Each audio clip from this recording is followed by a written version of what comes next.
we can change our beliefs around what we are worth, if we can change our own money story and the value that we can bring, and we understand the law of compensation, now we have a phenomenal methodology for doubling, tripling, quintupling income.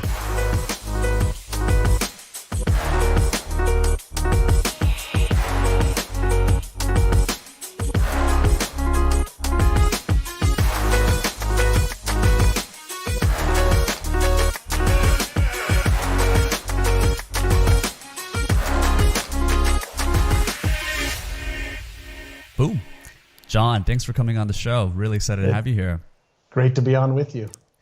Yeah, I'm excited to dig in. Obviously, we were just talking about Montreal and how we both have a history there. Obviously, you were there for probably longer than I have, and you still have a lot of family there. And for me, Montreal has been an area of my life where it's really fundamentally changed the way I looked at my potential. I looked at the way I've surrounded myself with different friend groups. It's really been a pivotal point in my life, just to kind of unlock the connection we have with Montreal. For you particularly, are there any events or experiences that have led you to this path of helping people unlock their brain potential? Because you've got such a unique and dynamic history of running different businesses as well. Well, it's interesting that you start off with Montreal, because it was the source of some of my greatest pain as well as some of my greatest breakthroughs. And so let me explain. When I was 6 years old, my parents we were living in Israel, in Tel Aviv, and my parents met on a kibbutz in Israel. My father was from Morocco, Casablanca. My mother was from Romania. And when the Russians were invading Romania at 12 years old, she left and went to Israel as a 12-year-old by herself with her little 8-year-old sister. So she was in a detention camp in Cyprus for 2 years, and then got to Israel at 14, met my father at 16. They got married at 18. Now, the reason I start off with that is they had my brother, then my sister, then me. And back then, Israel was, involved in a lot of wars with its, Arab countries. And so I grew up in war-torn Israel, and they were tired of raising their 3 children in that type of environment. So they moved to Montreal, and the reason they moved to Montreal is because my father spoke French. So that was a natural place to go, to another part of the world where at least he could start all over. And it was great that he started all over, and he started off as a cab driver, and my mother worked as a seamstress. But I went into grade 1 not knowing the language and not knowing anything, and they were teaching in English and French.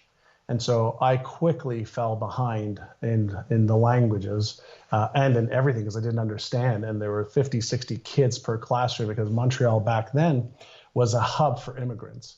And the schools, the public school system was packed with kids. I mean, every classroom was, kid, rows of kids. Over the first 2 years, I just felt really stupid. I felt like I wasn't smart enough. I didn't understand the language. I didn't make a lot of friends.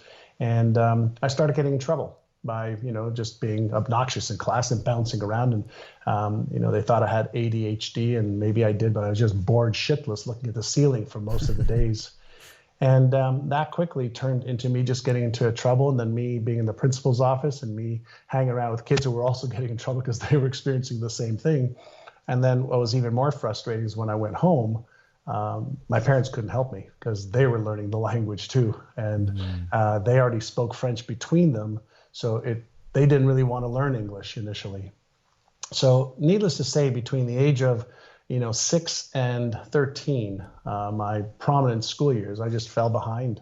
And then between 13 and 17, I got into a lot of trouble with breaking in entries, with selling drugs, with skipping school, with being in detention centers and getting into a lot of trouble.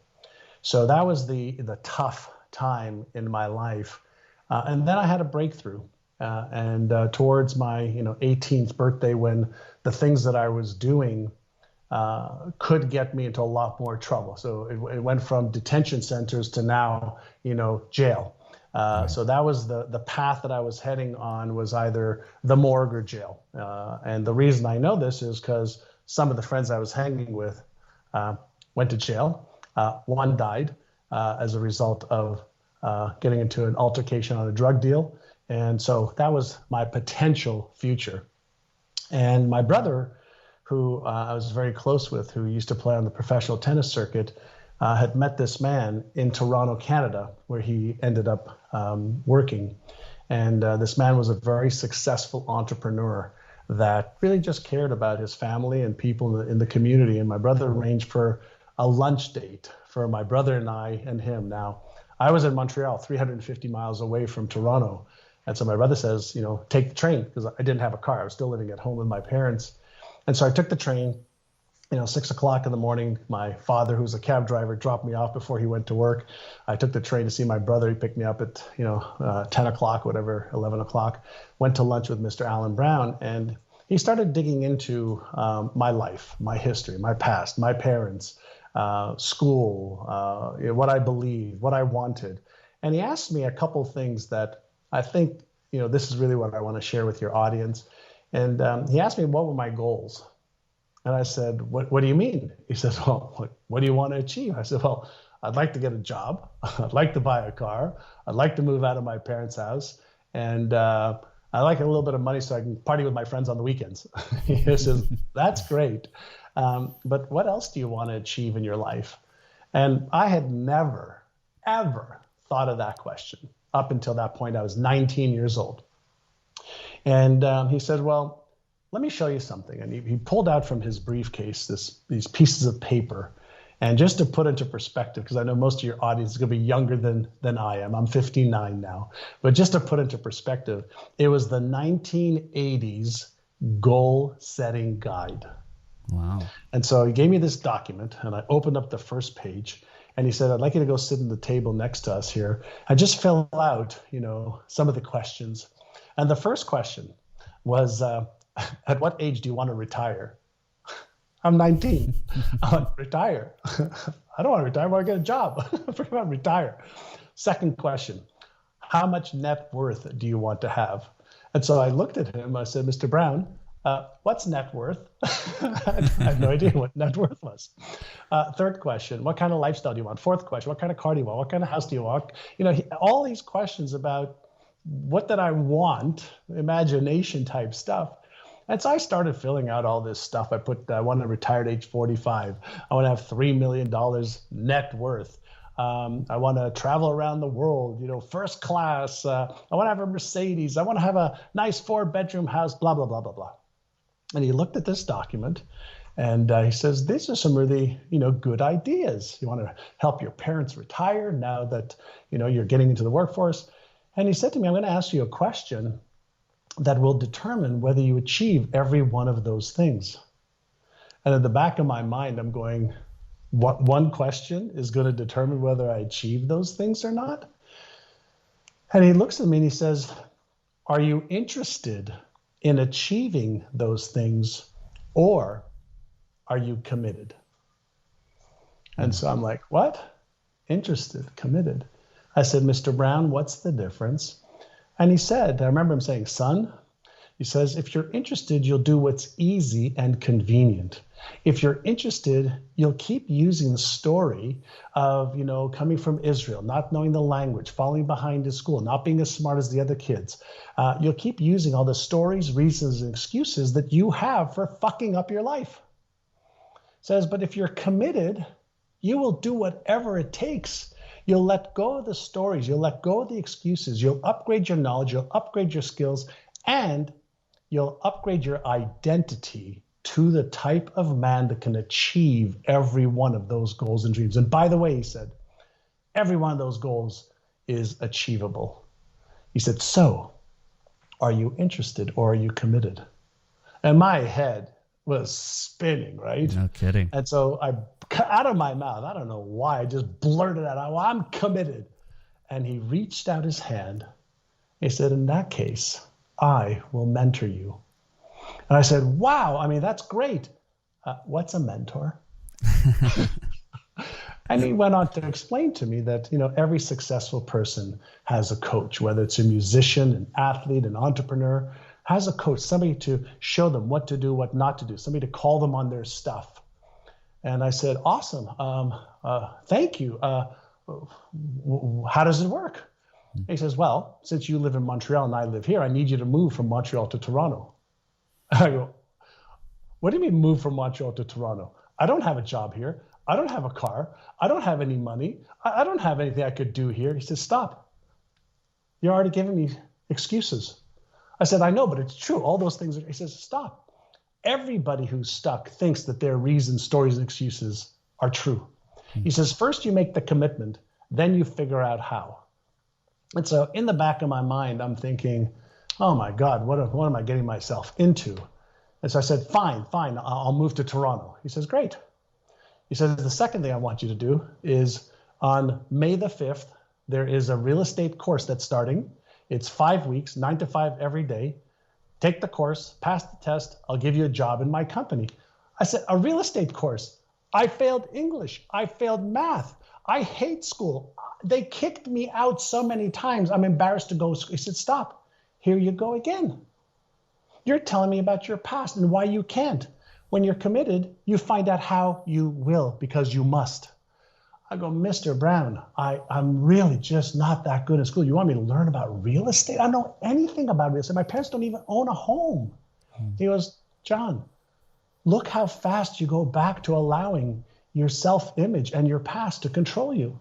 I said, I get that, but he says, there are no buts when you're committed. You do whatever it takes. And so I said, fine, I'll move to Toronto. Even though I don't know, where I'm going to live, I don't have any money. I'll join this real estate school. He says, yes. And it's $500. I go, $500? I have $40 in the bank. How old were you at this time? 19. 19. Wow. 19. And he's putting, and this is all in like a 20-minute period of time. Yeah. He's just chiseling away at me and putting pressure on me to level up my thinking and to get a hold of my awareness of the self-talk that was going. And so, I said, I only have $40. He said, great, figure it out.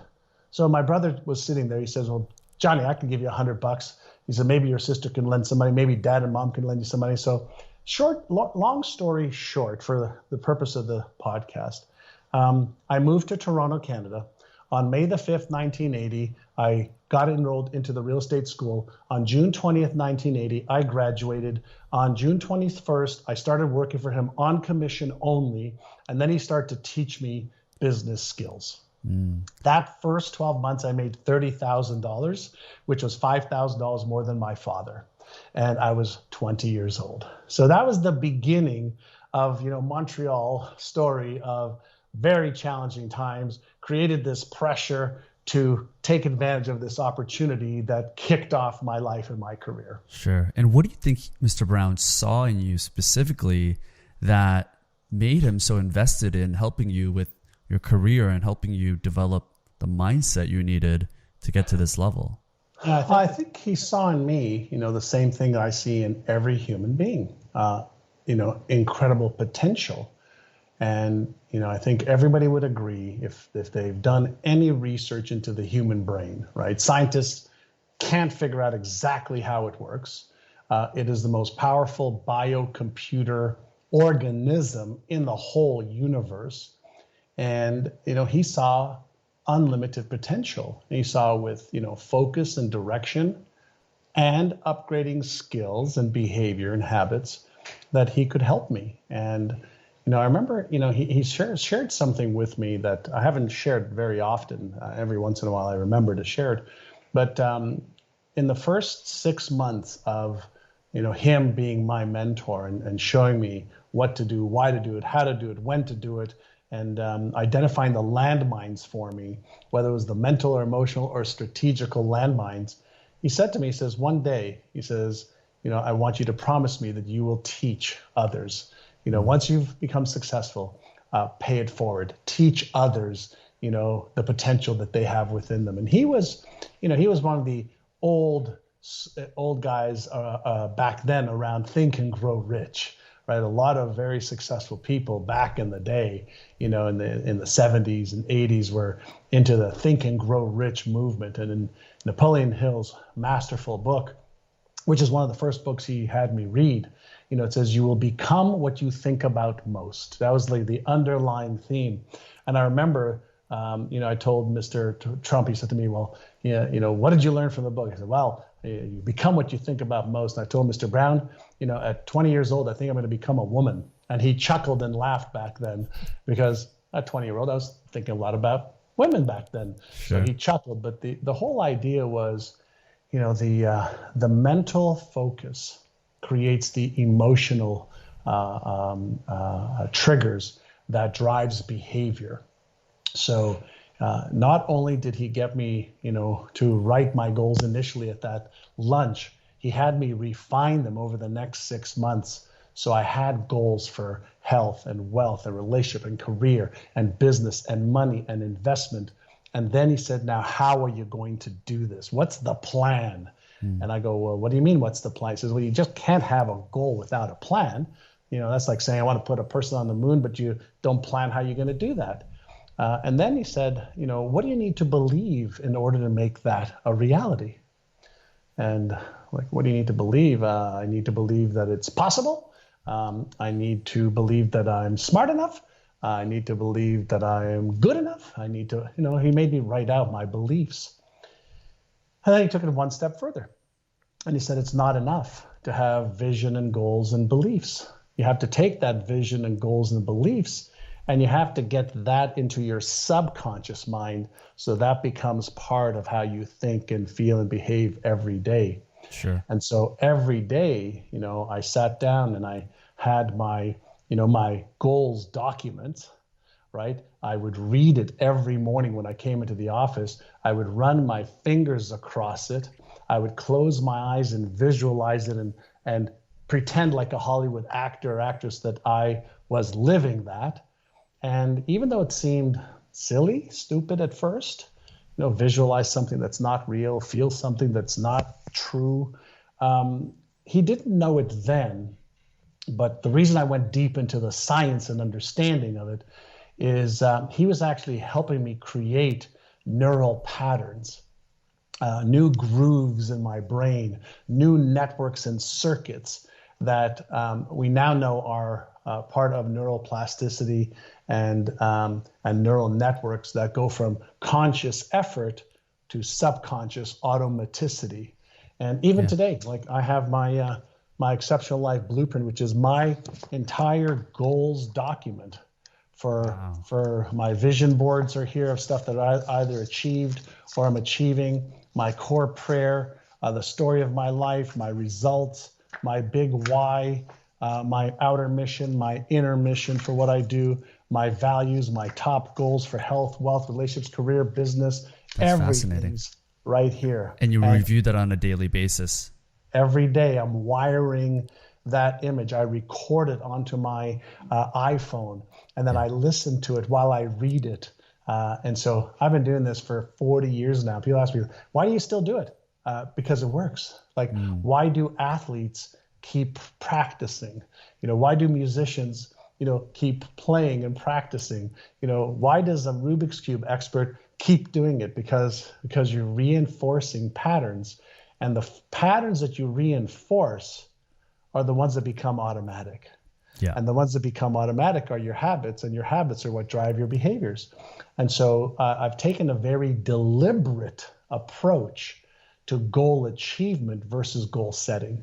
Yeah, it's a great point, because I think naturally our automatic brain is wired for fear in many ways. Just looking back in kind of our tribal days, our brains are wired to look for danger, and it's not naturally wired for abundance and positivity. It's usually for survival that our brain has been able to keep us alive for this long. So if we don't figure out a way to consciously take control of our brains, right, I imagine it's naturally going to go back into that mode. Is that part of the reason why the idea of inner size is so important? Mm-hmm. Yeah, I don't know how much you can see behind me, but you can see that I have Einstein over here. Yeah, you got Einstein here as well. Right, and I've got Frankenstein's monster over there, and I use that as teaching points in my book Inner Size, but also to help people understand that the brain has got a hierarchy of the circuits that fire, right, and activate electricity and neurochemicals. So number one, you're 100% right. That is the survival of the human, right? And so that means that Frankenstein's brain, that amygdala part of our brain, is on very, very high alert 24/7 to determine whether there's something that is in our external environment. But even if it's something that we're thinking about, like jumping out of a plane, if we think about jumping out of a plane, some people just go into, oh, no way, because their survival instinct kicks in. And that's the number one priority of our brain. The number two priority is to avoid any pain or discomfort, whether it's real pain or imagined pain. So let's say I set a goal to find a girlfriend or a boyfriend. But in the back of our mind somewhere, either we've experienced pain or discomfort in being in a relationship or being rejected or being embarrassed or ashamed, or our friends have or our family has. In the very next second that we make a decision that we want one, our brain is going to check and balance against any real or imagined pain or discomfort or danger. And in the event that that we don't have emotional control, it then will cause us to behave in certain ways. Now, our brain is doing number one and two, while number three is active as well, and that is conservation of energy, right? So our brain is trying to be as efficient as possible in case it needs to use energy for survival. So it's an energy preservation organism. And then number four on our brain's list of important things to activate circuits for, that is our desire to achieve joy, happiness, love, achieve our goals, and have pleasure. So if 1, 2, and 3 are overriding 4, we won't take inspired action to make number 4 possible. So simply by understanding that these biological and neurological circuits are turning on or off and releasing neurochemicals, either stress neurochemicals, which are usually the put your foot on the brake neurochemical, or take off and run, or that's our fight or flight nervous system, the sympathetic nervous system, or we're in this calm responsive state, which is our parasympathetic nervous system. So we have these systems, we have these circuits, and most people are victims of their nervous system or circuits because they haven't learned some of the fundamental tools, the skills necessary to recognize and be aware of the neural activity that's going on and the feelings that they produce, and then they don't know how to release the disempowering ones and reinforce the powerful ones that cause you to take action.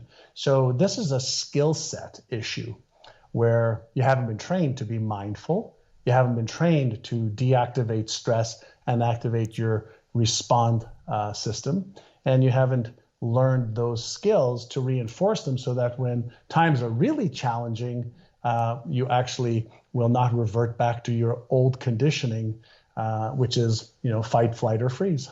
Sure. Well, what are those skills? Let's maybe we can break these down. Sure. So the probably the greatest skill that we could have as a human is awareness. So in my book, Inner Size, I teach a couple of about 25 different inner sizes. And the first inner size is to first and foremost create hemisphere coherence between left brain and right brain, but also to deactivate the sympathetic nervous system, which is the fight-flight system. And we can achieve that very, very easily. It's not something most people do deliberately, but they do it every second of every day, and it's called breathing. So when you and I take 6 deep breaths, for example, a deep breath in very, very, very, very, very slowly through your nose, And then out very, very slowly through your mouth as if you're breathing out through a straw.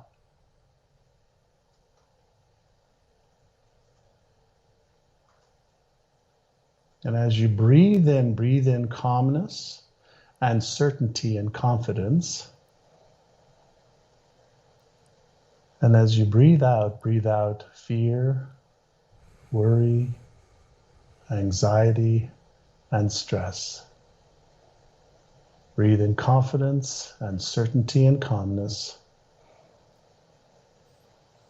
And I breathe out worry, anxiety, uncertainty, and stress. Feel better already. Yeah, 6 breaths. 6 breaths we can actually see in an fMRI, functional magnetic resonance image of our human brain. We can actually see the brain calming down and blood flow moving away from the stress centers into the calm centers. So blood flow, energy flows to where attention goes. So if our attention is in releasing through words, whatever we want to release, we're actually releasing the neurochemical associated with what we're saying. And we're breathing in what we want. We're actually releasing the neurochemical of the words that we are saying. That's how fast that neuroelectrical system works. So if I get myself into a calm, relaxed state first, I deactivate stress, activate my calm and response system.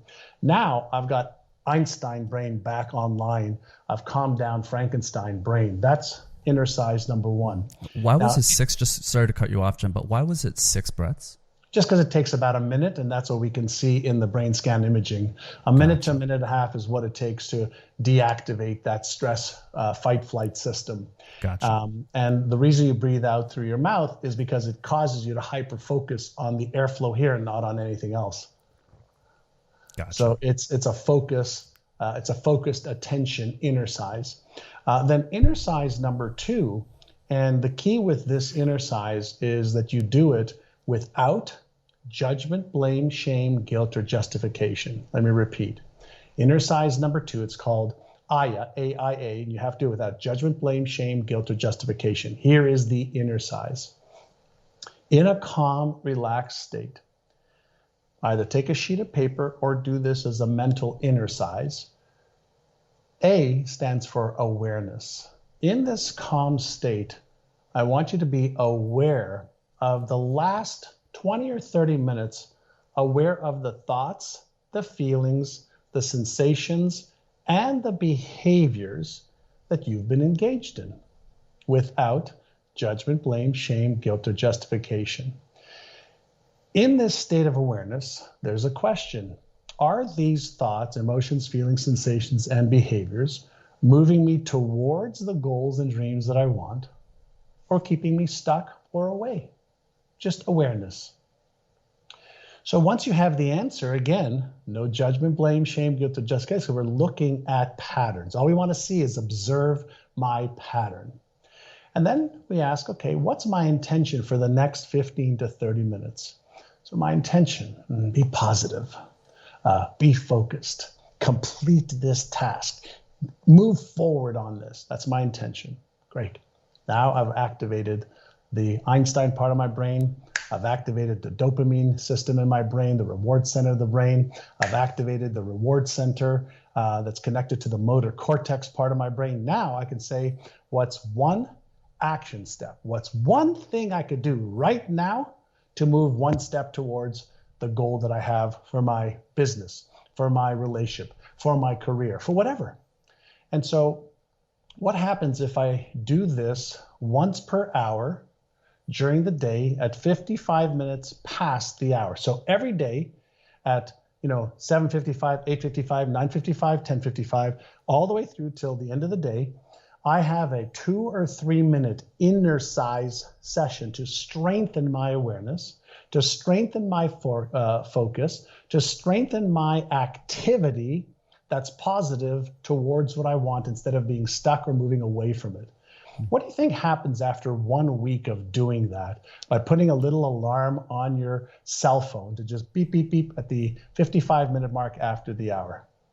Well, what happens is now you are consciously teaching your brain that you want to be aware. You're consciously interrupting disempowering patterns without judgment, blame, shame, guilt, or justification. And now you are deliberately evolving yourself and creating a new neural pattern that over the course of 30, 60, 90 days becomes an automatic pattern. Now your brain already does it automatically for you to catch yourself, with the disempowering, negative, or destructive thoughts, to reinforce positive, empowering, constructive habits and thoughts. So now who's in control? Now you stop being, part of your automatic self, and now you have deliberately interrupted patterns that may not be serving you. And now you deliberately are creating and reinforcing neural patterns, circuits that fire automatically every single hour to keep you on track. That's a high performance individual. Beautiful, beautiful. Yeah. So instead of allocating like a specific part in the morning or in the evening, the idea is to have this on an intermittent basis so that you're never putting your brain in this negative mode. You're always, every hour, always trying to get your brain firing. Always checking, balancing, so you readjust. I mean, think about an airplane. You get onto an airplane. What does the pilot do? Right? She puts the coordinates of where she wants the plane to land, right? And then the plane takes off, and it's off course, every second because of the headwinds, the tailwinds, the weather, the pressure, etc. And the autopilot just keeps adjusting. A guidance missile system works the exact same way. An autopilot works the exact same way. And our brain can be trained to recreate its own pathways and grooves so that it keeps readjusting and keeps reactivating that left prefrontal cortex, which is the Einstein part of your brain, which is like your GPS part of your brain that can calibrate, recalibrate. And the better you get at that, the easier achieving your goals becomes. I love it. And now how can we use this tool or skill to help people shift their mindset around money? A lot of people have this limiting belief about money, partially because they just didn't grow up with a lot of money. I didn't grow up with a lot of money. I know people struggle with this, to think bigger. How can we use this tool that you're talking about with Innercise to help people shift their mindset to think bigger around their financial health? Yeah, so I have a few programs that my students use. One of them is called 7 Days to Millionaire Mindset. The other one's called Winning the Game of Money. But before that, let me ask you a question, just so we can set a foundation for money. Like, what is money? For me, it's a tool. Okay, so it's a tool for what? For me, it's a tool it's a currency, really, I guess, in the capitalistic world that we live in, to be able to provide, to be able to buy things that I need, and in essence, to be able to help others that are also in need.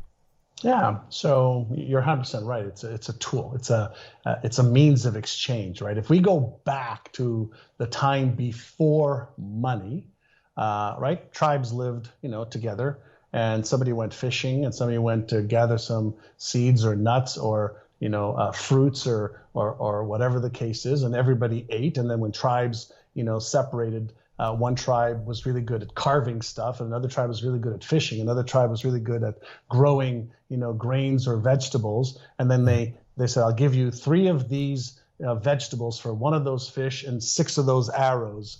And 1 of these, saber-toothed tiger slaying devices. And so we created this system of exchange. So the first question is this.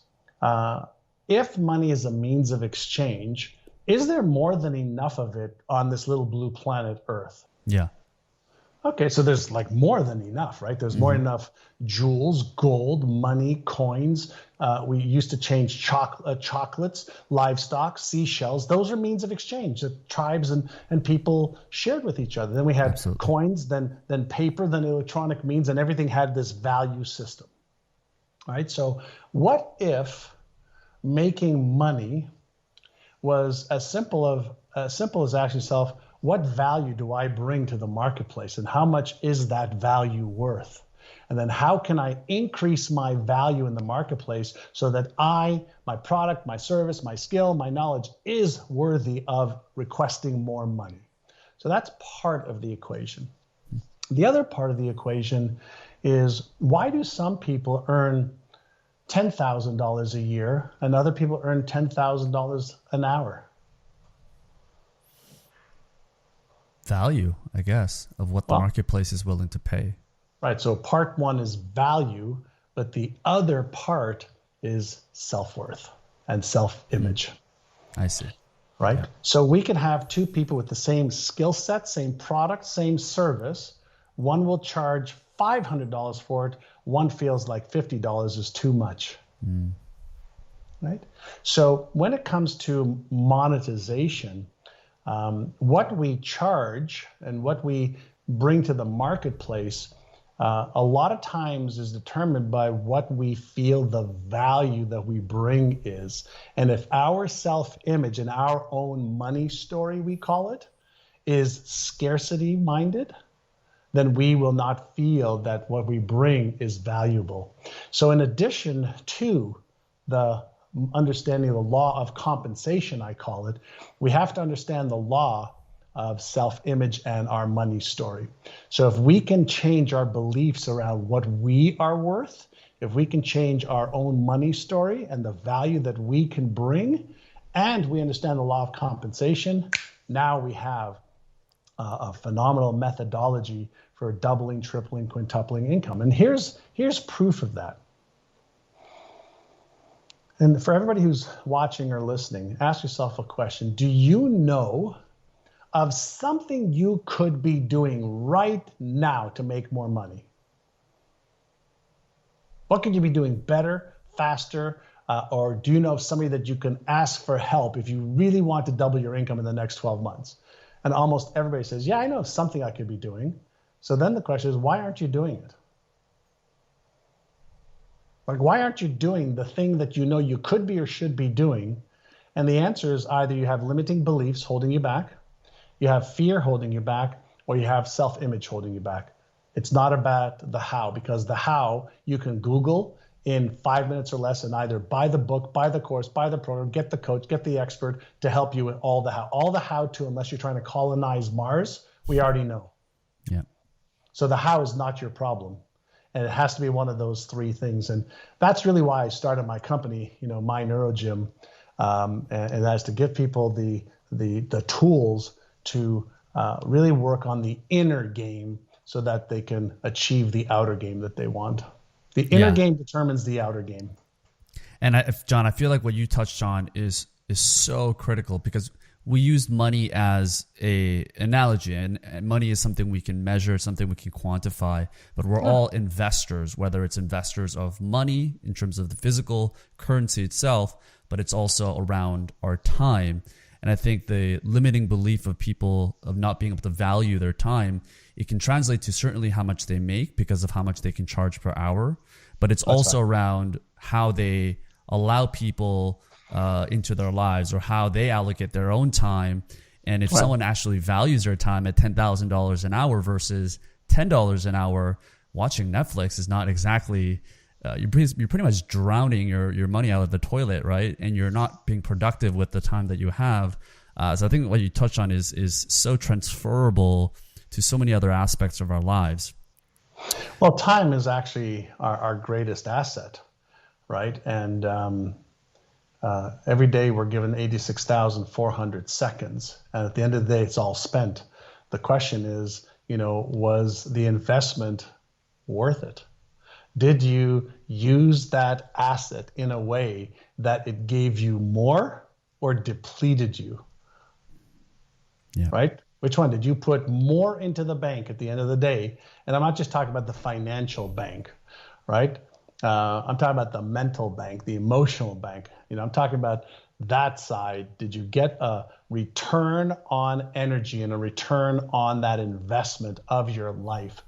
Many years ago, I learned to ask a different question that most people ask. And, the question that most people ask, or many people, maybe not most, is, am I really worthy of those big goals and dreams that I have? And I learned to ask the question a little bit differently. And the question was, are those goals and dreams worthy of me trading my life for them?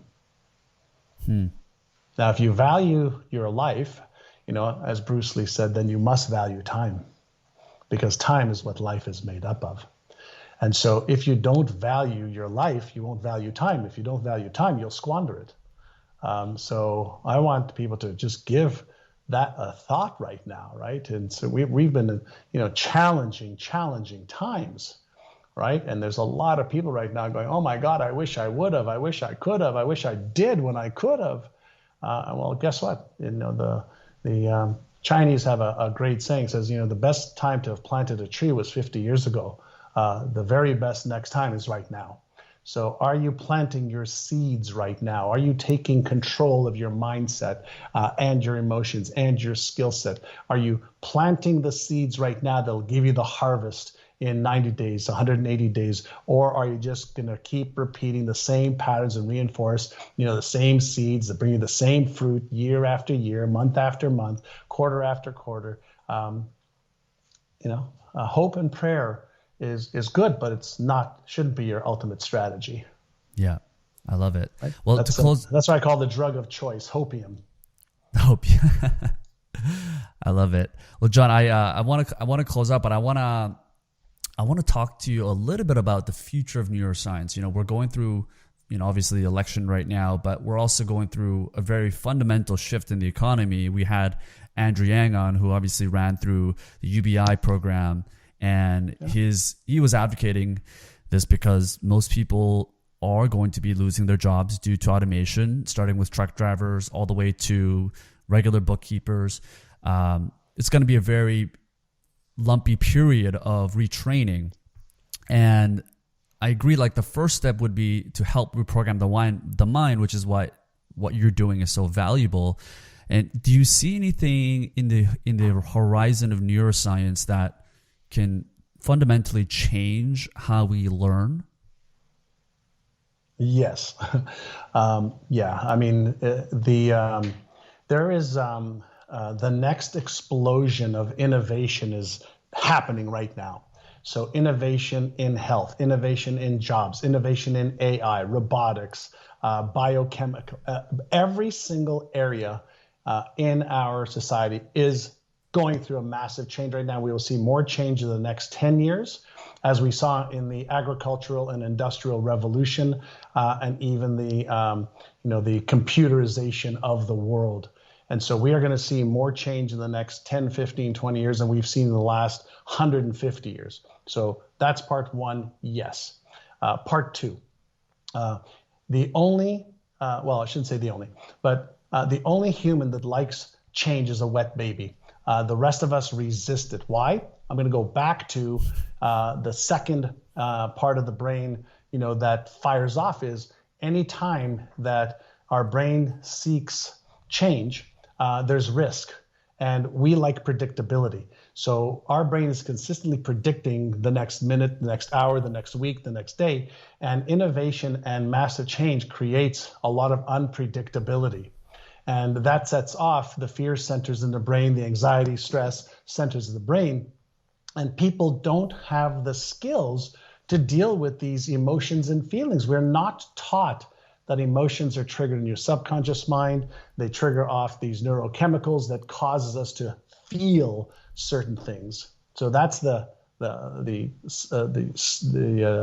system at work. Now, what's going to change now is because of artificial intelligence, because of innovation, because of a customization of having a watch on that's connected to your heartbeat, your heart rate variability, connected to your brain and the electrodes and the electrical activity in your brain, we'll be able to recognize, reframe, release, and retrain our brains much faster than ever before, whether it's through a little pulsation on our watch, a little beep on our monitor or computer screen. We'll be able to go into AR, VR, and mixed reality for better training. We'll be able to connect to all of the systems that we can learn how to regulate better, faster, and easier than ever before. That's why Elon Musk is working on Neuralink. That's why so much money is going into the neuroscience field. Now, all of this is going to come at a pretty interesting cost, in my opinion. And that is there's going to be a group of people, like always, they're going to be the early adopters They're going to just go. Let's go. We see where this is going. We're going to do it faster, better, easier. There's going to be an enormous amount of people that will resist the change. And, Eric Hoffer many years ago said, in times of change, the learners will inherit the earth as the learned will live in a world that no longer exists. So what happens is it creates this gap, this bigger chasm between the have and the have-nots, because the average person is not trained to be comfortable with change. And a few years ago, I was in the Galapagos Island. I came back with one of my favorite hats, and it says, adapt or become extinct. And nature doesn't think twice about inflicting capital punishment. Like we are in nature, right? And so nature doesn't think twice about inflicting capital punishment. And one of the laws that we all know is survival of the fittest, but it's also survival of the smartest and survival of the ones most willing to adapt and change. So there's going to be this really messy, ugly period, I think, followed by, more adoption. And we know what those adoption curves look like. So there's this goopy metamorphosis stage that, every caterpillar that wants to become a butterfly goes through, the chrysalis, right? Sure. So that's we're just entering into this massive innovation stage in our history. Gotcha. Well, we may not have all the solutions today, but to bring this to full circle, John, what is one small but actionable step that the listeners can take to do after this episode that can help them be more adaptable, that can help them shift their limiting beliefs? Anything that you think that they can do today? If I can give a shameless plug, I'd highly recommend pick up Inner Size on Amazon. And it'll give you a lot of tools. And I also have 9 brain training audios that give people away for free to do the inner sizes that are in the book. So I'd recommend they do that. But the one thing that I really think is helpful is if you take a few minutes at the beginning of the day and a few minutes at the end of the day, like 5. At the beginning of the day, in addition to doing what I'm grateful for and starting off with gratitude, set your intention for the day of here's what I'd like to feel, here's what I'd like to think, and here's what I'd like to do and accomplish today. And then at the end of the day, ask yourself, was I able to manage doing that? And then what can I do for tomorrow to just make progress? So if you set yourself on a course to make progress every day, if you do it for 3 or 4 or 5 minutes, you'll see some major improvements. If you start to do it for 10 or 15 or 20 minutes, you'll see even more improvement. And so take time to think and connect and feel and adjust the course a little bit each day. So don't be on autopilot all the time. Take time to think. Thinking is the highest order of a human being. And unfortunately, if most people said what they were thinking, they would be speechless. People have thoughts, but they're not thinking. What am I feeling? Why? What am I doing? Why? What can I do? Why am I not taking action? What's holding me back? Why do I not want to go deeper into finding out why? So if we could just take a little bit of time to be self-reflective, and as Ray Dalio, a brilliant hedge fund guy, says, be radically honest. And in the radical honesty, you'll find the freedom and your path forward. That's a great practice every day. I love it, John. Great way to end. I'll link all those things below, guys. Make sure you guys go check out what John is up to with My New York Gym, his book, of course. Thank you so much, John, for coming on. Thank you guys for tuning in, and we'll see you guys next week. Thanks so much.